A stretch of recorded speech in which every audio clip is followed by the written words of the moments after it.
नमस्कार प्यारे बच्चों, मैं निशा टीसीटी हिंदी एक नई वीडियो के साथ आप सबके समक्ष उपस्थित हूँ। आज हम वसंत भाग 2 का पाठ 3 हिमालय की बेटियां निबंध को पढ़ेंगे। इस निबंध के लेखक हैं श्री वैद्यनाथ मिश्र नागार्जुन।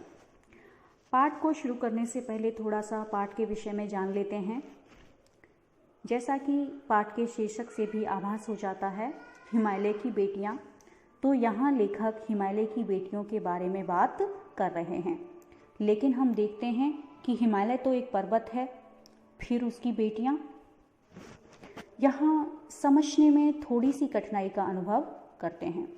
तो बेटा, आपकी इस कठिनाई को हल करते हुए मैं आपको बताती हूँ। यहाँ पर लेखक नागार्जुन जी ने हिमालय पर्वत को एक पिता के रूप में दर्शाया है और उनकी बेटियों के बारे में बताया है। हिमालय पर्वत यहाँ पर पिता के स्वरूप में हैं, तो उनकी बेटियाँ हैं यहाँ पर नदियाँ। जी हाँ बच्चों, यहाँ पर उन्होंने हिमालय पर्वत से निकलने वाली नदियों को बेटियों के रूप में दर्शाया है। इस प्रकार यहाँ पर हिमालय तथा नदियों का मानवीकरण किया गया है, अर्थात उनको मानवीय रूपकों के रूप में देखा है। लेखक ने यह कल्पना की है कि हिमालय एक पिता है और समस्त नदियाँ उनकी बेटियाँ हैं। तो चलिए बच्चों, अब हम पाठ को पढ़ना शुरू करते हैं। हिमालय की बेटियाँ। अभी तक मैंने उन्हें दूर से देखा था। बड़ी गंभीर, शांत, अपने आप में खोई हुई लगती थीं। संभ्रांत महिला की भांति वे प्रतीत होती थीं। उनके प्रति मेरे दिल में आदर और श्रद्धा के भाव थे। माँ और दादी, मौसी और मामी की गोद की तरह उनकी धारा में डुबकियाँ लगाया करता। परंतु इस बार जब मैं हिमालय के कंधे पर चढ़ा तो वे कुछ और रूप में सामने थीं। मैं हैरान था कि यही दुबली पतली गंगा, यही यमुना, यही सतलुज समतल मैदानों में उतरकर विशाल कैसे हो जाती है। इनका उछलना और कूदना, खिलखिलाकर लगातार हंसते जाना, इनकी यह भावभंगी, इनका यह उल्लास कहाँ गायब हो जाता है मैदान में जाकर। किसी लड़की को जब देखता हूँ, किसी कली पर जब मेरा ध्यान अटक जाता है, तब भी इतना कुतूहल और विस्मय नहीं होता जितना कि इन बेटियों की बाल लीला देखकर। कहाँ भागी जा रही हैं ये? वह कौन लक्ष्य है जिसने इन्हें इतना बेचैन कर रखा है? अपने महान पिता का विराट प्रेम पाकर भी अगर इनका हृदय अतृप्त ही है, तो वह कौन होगा जो इनकी प्यास मिटा सकेगा? बर्फ जली नंगी पहाड़ियाँ, छोटे छोटे पौधों से भरी घाटियाँ, बंधुर आदित्यकाएँ, सरसब्ज उपत्यकाएँ, ऐसा है इनका लीला निकेतन। खेलते खेलते जब ये जरा दूर निकल जाती हैं, तो देवदार, चीड़, सरोज, चिनार, सफेदा, केल के जंगलों में पहुंचकर शायद इन्हें बीती बातें याद करने का मौका मिल जाता होगा। कौन जाने बुढ़ा हिमालय अपनी इन नटखट बेटियों के लिए कितना सिर धुनता होगा।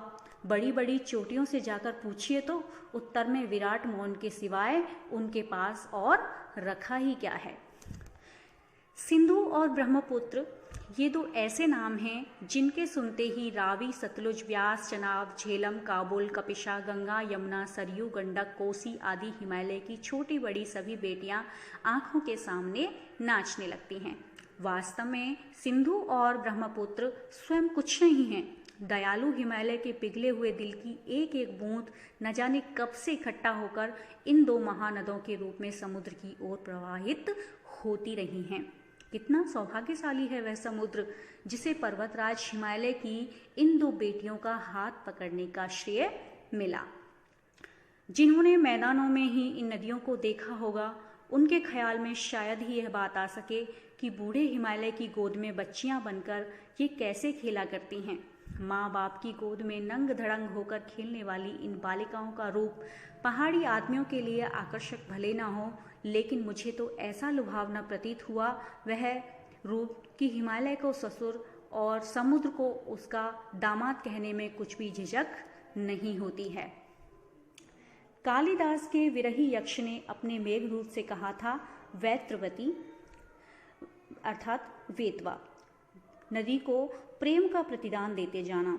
तुम्हारी वह प्रेयसी तुम्हें पाकर अवश्य ही प्रसन्न होगी। यह बात इन चंचल नदियों को देखकर मुझे अचानक याद आ गई और सोचा कि शायद उस महाकवि को भी नदियों का सचेतन रूपक पसंद था। दरअसल जो भी कोई नदियों को पहाड़ी घाटियों और समतल आंगनों के मैदानों में जुदा जुदा शक्लों में देखेगा, वह इसी नतीजे पर पहुंचेगा।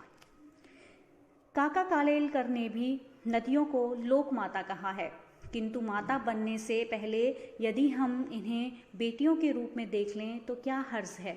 और थोड़ा आगे चलिए, इन्हीं में अगर हम प्रेयसी की भावना करें तो कैसा रहेगा। ममता का एक और भी धागा है जिसे हम इनके साथ जोड़ सकते हैं, बहन का स्थान। कितने कवियों ने इन नदियों को दिया है। एक दिन मेरी भी भावना हुई थी। थोलिड यानी तिब्बत की बात है। मन उचट गया था, तबीयत ढीली थी। सतलुज के किनारे बैठ गया था। दोपहर का समय था। पैर लटका दिए पानी में। थोड़ी ही देर में उस प्रगतिशील जल ने असर डाला, तन और मन ताजा हो गया, तो मैं लगा गुनगुनाने। जय हो सतलज बहन तुम्हारी, लीला अचरज बहन तुम्हारी, हुआ मुदित मन हटा खुमारी, जाऊं मैं तुम पर बलिहारी। तुम बेटी यह बाप हिमालय, चिंतित पर चुपचाप हिमालय, प्रकृति नटी के चित्रित पट पर अनुपम अद्भुत छाप हिमालय। जय हो सतलुज बहन तुम्हारी। तो बेटा, यहाँ पर हमारा पाठ समाप्त हो जाता है, लेकिन पाठ को सारांश रूप में मैं एक बार पुनः आपको समझा देती हूँ। पाठ के शुरुआत में हमने देखा कि लेखक को नदियाँ एकदम शांत और गंभीर दिखाई देती हैं, लेकिन जब इन नदियों को लेखक हिमालय के कंधों पर चढ़कर देखते हैं तो उन्हें ये काफ़ी पतली दिखाई देती हैं। आगे हमने पढ़ा कि लेखक को हिमालय की इन बेटियों की बाल लीला को देखकर आश्चर्य होता है। वह सोचते हैं कि हिमालय की इन बेटियों को न जाने कौन सा लक्ष्य है जिसको प्राप्त करने के लिए यह इतना बेचैन होकर बह रही हैं।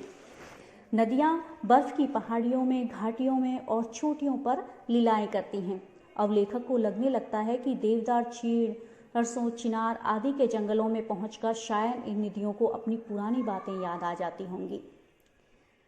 पाठ के अंतिम अनुच्छेद में लेखक ने बताया है कि सिंधु और ब्रह्मपुत्र दो महानदियाँ हिमालय से निकलकर समुद्र में मिल जाती हैं।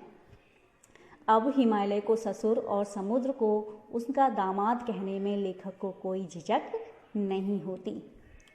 तभी लेखक को कालिदास के एक प्रसंग का जिक्र भी याद आ जाता है और वह उसे अव्यक्त करते हैं। कालिदास संस्कृत के एक महान कवि हैं। वह प्रसंग है कि कालिदास ने